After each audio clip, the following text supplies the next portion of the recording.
तुम्ही किती पण वेल एज्युकेटेड असू द्या, फर्स्ट टाइम मेट्रोमध्ये प्रवास करताना कन्फ्युजन 100% होणारच. त्यामुळे शेवटपर्यंत नक्की हा व्हिडिओ पहा. काय तुम्ही पण बसला नाही अजून मेट्रोमध्ये? 3 वर्ष झाले पुण्यामध्ये मेट्रो येऊन. आमच्यासारखे पण तुम्ही पण असेच आहेत का? तर इथे कंडक्टर, TC वगैरे असं काही प्रकार नाहीये. इथे ऑफलाईन आणि ऑनलाईन अशा 2 प्रकारे तिकीट काढले जातात. 3-4 वर्षाचं चालणारं बाळ असेल तर त्यासाठी फुल तिकीट लागणार आणि 1-2 वर्षाचं रांगणारं असं बाळ असेल तर त्यासाठी फ्री आहे. हाफ तिकीट असं काही सिस्टीम नाही आहे इथे. मेट्रो जरी लोकेशनला लवकरात लवकर पोहोचवत असेल तरी जो आतल्या स्टेशनमध्ये इतका वेळ जातो ना, एक्सलेटर लिफ्ट वगैरे आहे तरी पण खूप फिरावं लागतं आतल्यात. जे रेग्युलर प्रवास करतात त्यांना माहीत असेल शॉर्टकट इकडचे तिकडचे, तरी पण तुम्ही फर्स्ट टाईम जर करत असेल ना तर तिथल्या स्टाफला तुम्ही गाईड करा, त्यांना विचारूनच तुम्ही प्रवास करा, कारण की आपल्याला काही कळणार नाही आहे तिकडे. जागोजागी त्यांनी मॅट रूट लावले आहेत, कुठून कुठे गाडी जाणार आहे, कुठे थांबणार आहे, कुठे पुढचं लोकेशन काय आहे, हे सगळं अनाऊन्समेंट होत असतं रेग्युलर.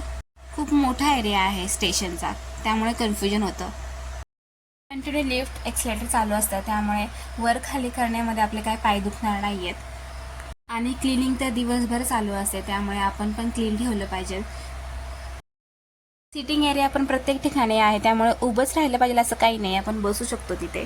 लहान मुलांना सांभाळून ठेवा. मेट्रोच्या डोअरपासून, लिफ्टपासून, एक्सलेटरपासून कुठेही पळत सुटेल नाही तर. आम्ही रात्रीच्या वेळेस आलो होतो, त्यामुळे असं काही रिकामे दिसत असेल, पण दुपारी खूप गर्दी असू शकते अशी शक्यता आहे.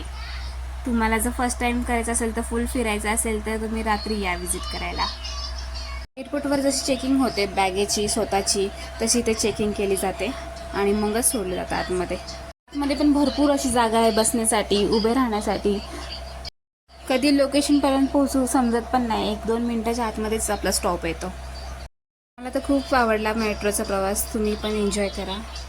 रेल्वेसारखी सिस्टीम नाही आहे पडण्याची वगैरे, त्यामुळे लहान मुलांना तुम्ही बिनधास्त सोडू शकता. पडल्यात जास्त पार्कआउट सिस्टम आहे, त्याशिवाय तुम्ही आज जाऊ शकत नाही. बहुतेक लोक इथेच कन्फ्यूज होतात आणि पहा शेवटपर्यंत तुम्हाला कळेल, मी सांगते तुम्हाला. हा बोर्ड बघा, इथे ॲरो दिले आहेत, नेक्स्ट स्टॉप कोणता किंवा रेड आला की तुमचा स्टॉप आला आहे. अनाऊन्समेंट पण सारखी होतच असते. एक्सलेटर वापरण्यासाठी हा बोर्ड दिला आहे, तिथे सगळे रूल्स अँड रेग्युलेशन दिले आहेत, ते तुम्ही वाचून तुम्ही फॉलो करू शकतात. आणि सामान वगैरे जास्त असेल तर इथे ठेवून तुम्ही पुढे नेऊ शकता, म्हणजे हात पण आपला दुखणार नाही. मुलांच्या गाण्यामध्ये वेंडिंग मशीनचं एक गाणं आहे, ते मुलांना आवडतं, त्याचं कौतुक असतं, तर ही वेंडिंग मशीन पण तुम्ही दाखवू शकता. इथे ऑटोमॅटिक खाली जे प्रोडक्ट पाहिजे ते तुम्हाला मिळू शकतं पेमेंट झाल्यानंतर, तर हे तुम्ही एन्जॉय करू शकता. अशा प्रकारे मी माझा एक्सपिरियन्स शेअर केला आहे. जर काही क्वेश्चन असेल तर कमेंटमध्ये विचारा, मी तुम्हाला नक्की सांगेल. तर मेट्रो 10:30पर्यंत असते, तर आम्ही 10:30 वाजता मेट्रोच्या स्टेशनवर होतो, तो गर्दी वगैरे काहीच नव्हती. लहान मुलांना, म्हाताऱ्या आजी आजोबांना तुम्ही हे दाखवू शकता, त्यांना खूप कौतुक वाटेल याचं, कारण खूप छान फिरण्यासारखं आहे. 1 डे ट्रिप तरी होऊ शकते लहान मुलांची, त्यामुळे तुम्ही लवकरात लवकर जावा. आमच्यासारखे अजून 3 वर्ष वाट पाहत बसू नका. चला तर मग वाट कसली बघताय, जावा, प्रवास करा आणि आनंद घ्या. आणि जर केला असेल तर व्हिडिओला एन्जॉय करा आणि लाईक, शेअर, सबस्क्राईब करा, कारण तुमचं लाईक, शेअर, सबस्क्राईब माझं मोटिवेशन वाढू शकतं. मला माहिती आहे हा व्हिडिओ खूप असं काही जास्त प्रोफेशनल झाला नाही आहे, तरी पण तुम्ही मला सबस्क्राईब करून मला मोटिवेशन करा, त्यामुळे मी आणखीन नवीन नवीन छान व्हिडिओ बनवेल तुमच्यासाठी. तत्पमा होते बोलण्यामध्ये, पण इट्स ओके, नेक्स्ट टाईम मी छान व्हिडिओ बनवेल तुमच्यासाठी. पण त्यासाठी मला तुमचं सपोर्टिंग हवं आहे, त्यामुळे सपोर्ट करा. सगळ्यांची सुरुवात अशीच तर असते स्ट्रगलिंगची, तर ही माझी सुरुवात आहे.